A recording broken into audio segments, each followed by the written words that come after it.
Hello everyone, I'm Kay. Welcome to ArtBookNook. Many watercolour books teach us how to paint a tree, a boat or a street scene, but this book takes a different approach.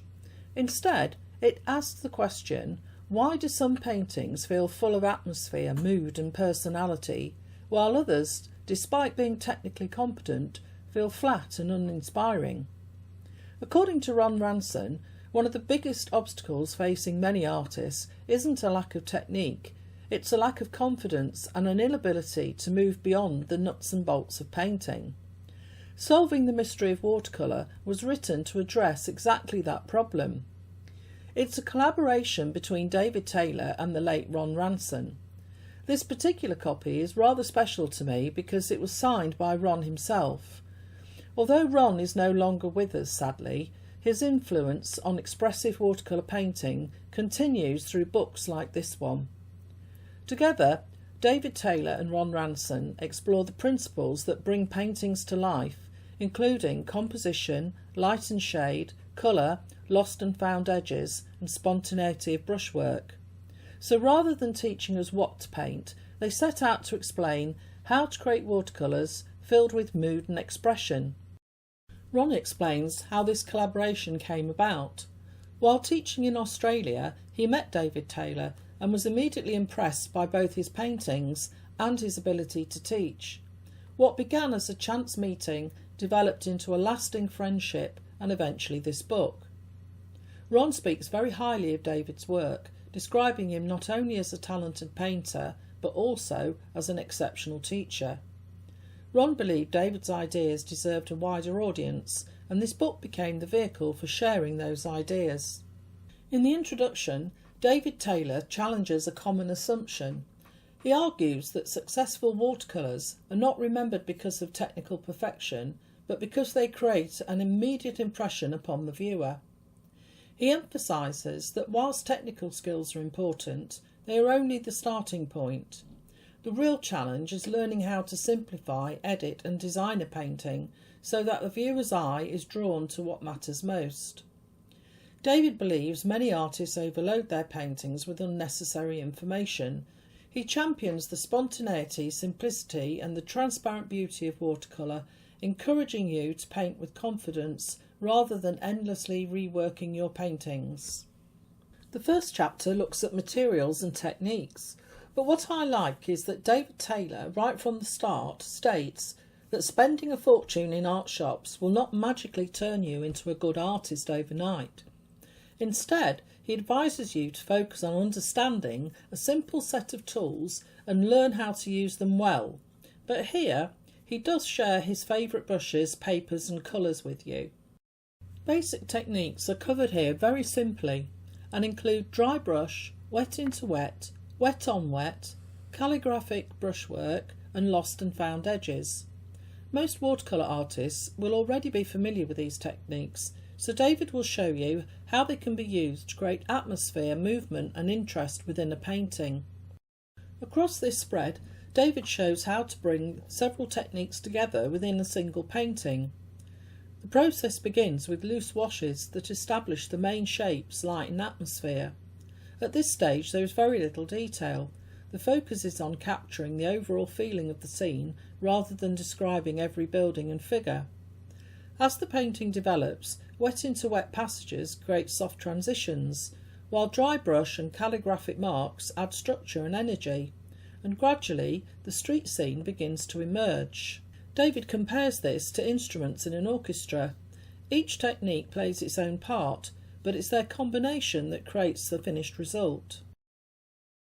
This spread may surprise or even scare you a little, as David now turns his attention to a subject that many artists find surprisingly challenging: cars.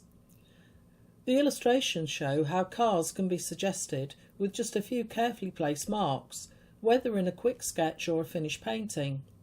David also demonstrates how varying their size helps create depth and distance within a streetscape. Perhaps the most useful lesson here is that vehicles can often be merged into larger shapes and simplified, particularly as they move further into the distance. The result is a painting that feels more unified and convincing without becoming cluttered by unnecessary detail.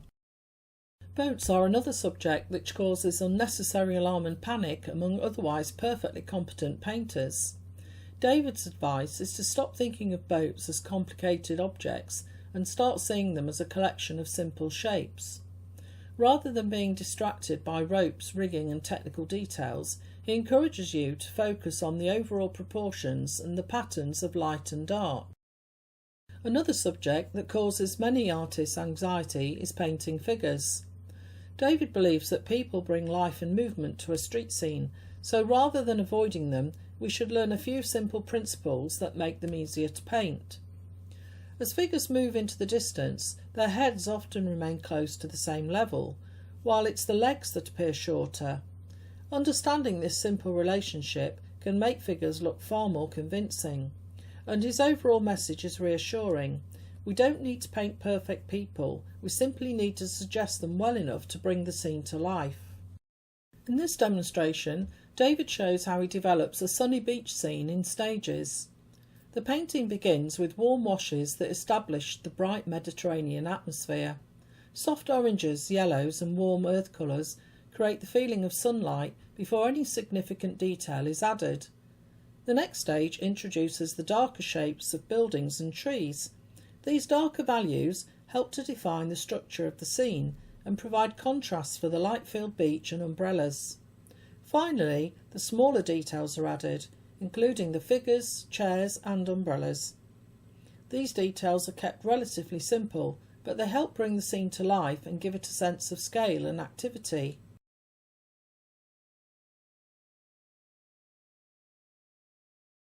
Chapter 2 shifts the focus from painting techniques to composition. David argues that creating a successful painting involves much more than simply copying what we see. As artists, we need to make decisions about what to include, what to leave out, and how to arrange the elements within a scene. The Venice painting shown here illustrates that idea really well. Through careful placement of boats, buildings and reflections, David creates a strong sense of atmosphere and mood. Much of the detail is suggested rather than described. David introduces the first 4 of his 8 principles of design: unity, conflict, dominance and repetition. Unity helps a painting feel connected and harmonious, while conflict introduces contrast and visual interest through opposing values, colours and shapes. Dominance establishes a clear focal point, ensuring that one element leads the composition rather than everything competing equally for attention, whilst repetition creates rhythm and cohesion by repeating shapes, colours or lines throughout the painting. Together, these principles help transform a collection of objects into a well-designed and visually engaging painting. David completes his 8 principles of design with alternation, balance, harmony and gradation. Alternation introduces variety within the repetition, helping to keep a painting visually interesting, and balance ensures that shapes, colours and tones feel comfortably arranged across the picture, whilst harmony brings different elements together through shared colours, shapes or textures. The final principle is gradation, the gradual transition from one value, colour or shape to another. David shows how these subtle changes can add depth, movement and atmosphere without drawing attention to themselves. Having introduced the 8 principles of design, David now explains how they can be applied in real paintings. In the Venice scene, repetition, harmony and balance work together to create a strong sense of atmosphere, while the canal draws the eye through the composition. In the landscape scene, contrast becomes the dominant design element, with the dark tree on the right immediately attracting your attention. In this demonstration, David brings together several of the design principles he's just explained. He begins with a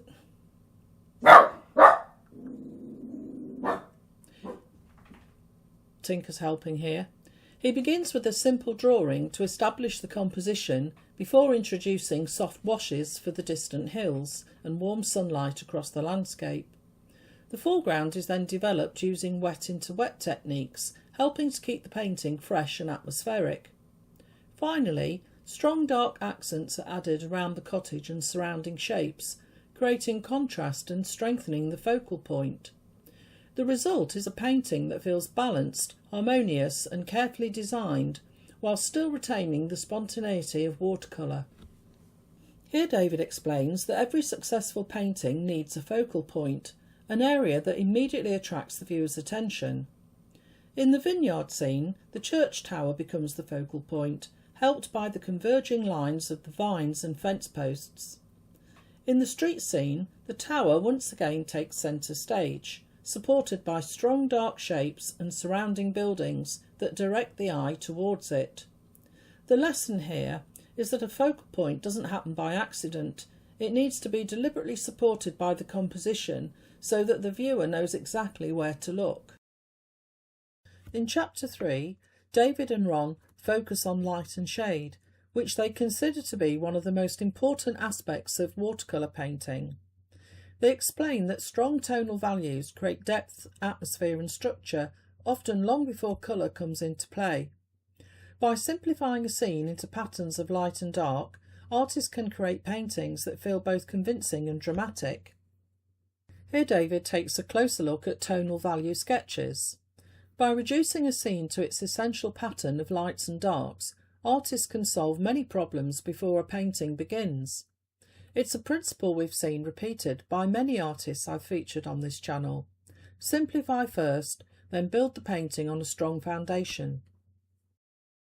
This next spread provides several examples showing how those tonal studies can be carried through into finished paintings. By establishing the major value patterns early on, David is able to paint with greater confidence, knowing exactly where the strongest lights and darkest darks belong. Here are two more examples. Light and shade can also be used to create atmosphere. Rather than relying on detail, David uses carefully controlled tonal values, soft edges and subtle contrast to suggest mist and distance. The stronger darks in the foreground help the lighter areas glow, creating paintings that feel calm, atmospheric and full of mood. At first glance, the painting of St. Peter Port in Guernsey gives the impression of a monochromatic painting, but it's really all about the subtle use of colour and tone. Look carefully and you'll see yellows, mauves, browns and blues. The town in the distance has merely been hinted at, giving a misty quality. Here we have a contrast with the previous examples. Instead of soft greys and a misty atmosphere, David uses strong darks against brilliant whites to create the feeling of bright sunshine. It's a reminder that whether we're painting mist or sunlight, the underlying principle remains the same. Successful paintings are built on strong tonal relationships. And in these two lovely paintings, David has shown how light and shade can be used not only to create atmosphere, but also to establish a clear focal point. In both these paintings, our attention is drawn naturally to the dominant shapes, through careful control of contrast, while less important areas are kept simple and understated.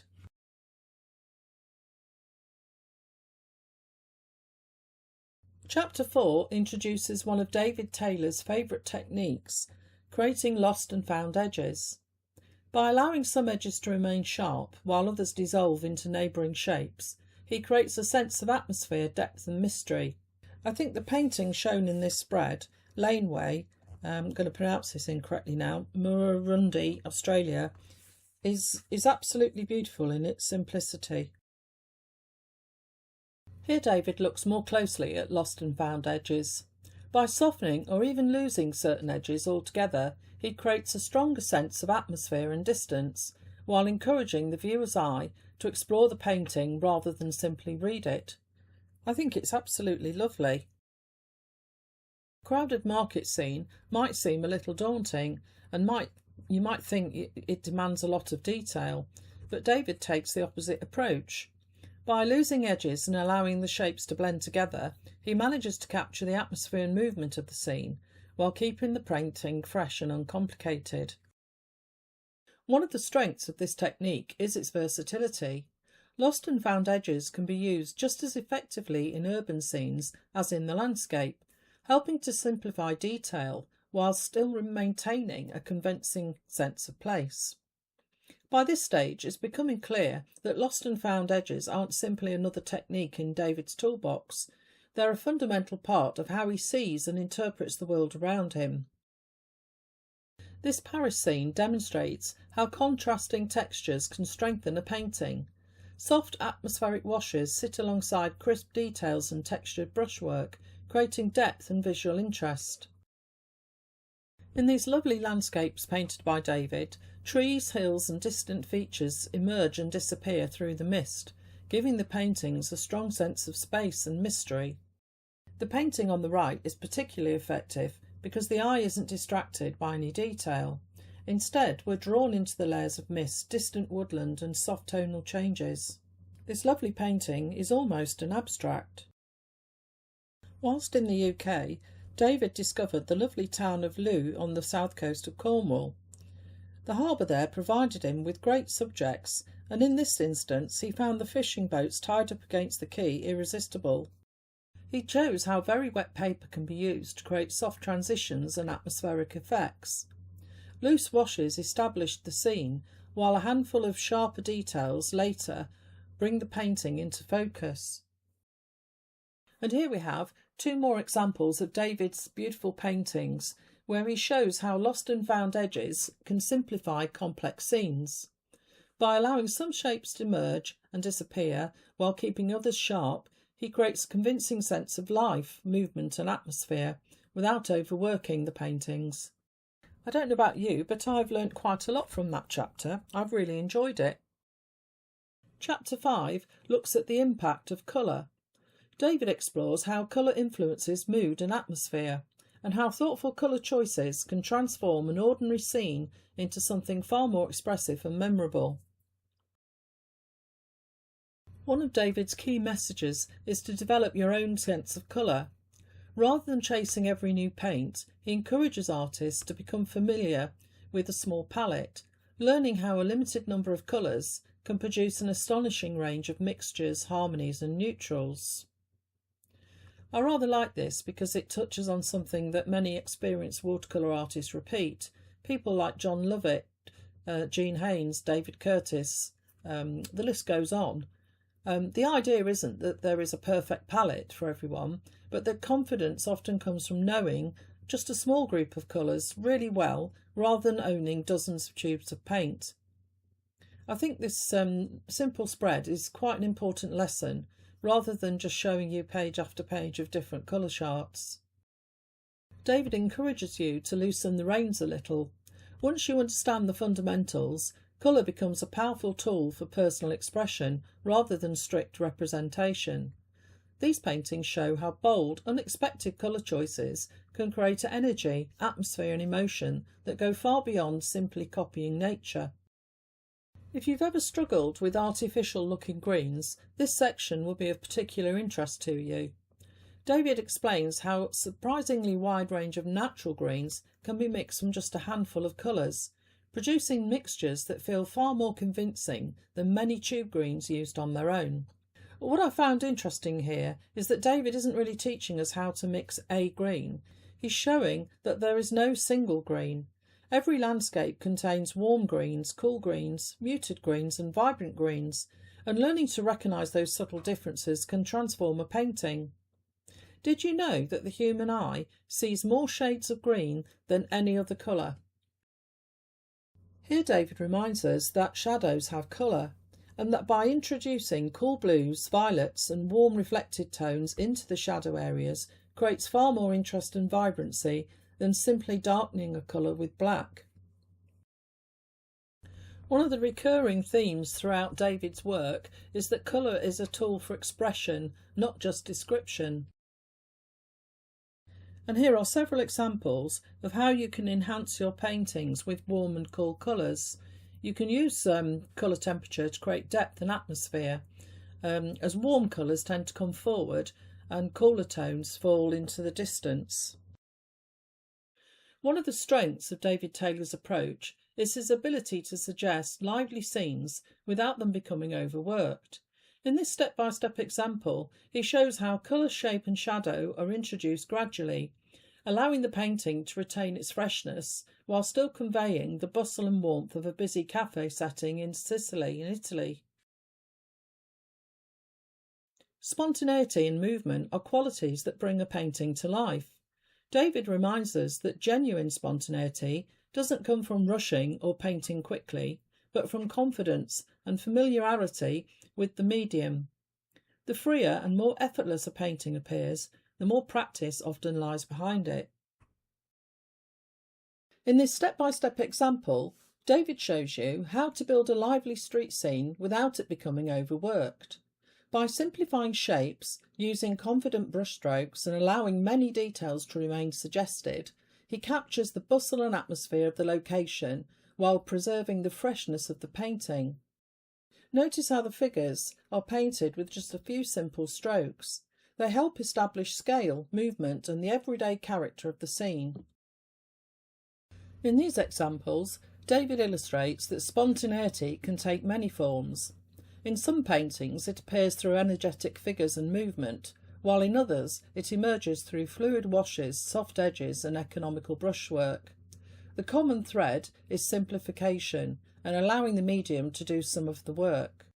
When viewed close up, many of the individual strokes appear almost abstract, yet together they create a convincing sense of atmosphere, light and place. One of the lessons running through this chapter is that spontaneity doesn't mean painting everything quickly and hoping for the best. Here we see how a complex street scene is gradually reduced to essential shapes, values and colours. Figures become simple marks, architectural details are suggested rather than described. Spontaneity is built on selection, not speed. Sometimes spontaneity isn't an artistic choice, it's a practical necessity. When the weather is changing rapidly, an artist has to make quick decisions and trust their judgment. In this demonstration, David highlights the importance of working from general to specific. He begins with broad washes to establish the light and weather conditions, then gradually introduces stronger contrasts and focal points, adding important accents at the end. The result here is this beautiful painting of an old boat at Porlock in Somerset here in the UK. I really like the warm, rich colours in this painting as they portray the English countryside perfectly. The painting on the right here is a particularly useful example because it demonstrates how contrast and colour can become focal points in their own right. David has used the striking blue accents to draw the viewer's eye through the composition. And David concludes this chapter with 3 paintings that capture very different moods: the drama of an approaching storm, the warmth of a sunny rural landscape, and the quiet atmosphere of a harbour scene. Although the subjects and emotions differ, the underlying principles remain the same. This final chapter, titled Showcase, feels a bit like walking through a gallery exhibition. Instead of step-by-step demonstrations, David presents a collection of his finished paintings, accompanied by brief notes discussing design, colour, atmosphere and technique. Throughout the book, we've explored the principles behind his approach, and this chapter gives us an opportunity to see those ideas working together in completed paintings. So rather than talk you through every image individually, I'll leave you to enjoy a selection of David's beautiful paintings, allowing you to appreciate the artwork as you might do in a gallery setting. I'll join you again at the end to share my final thoughts, along with some additional resources you may find helpful.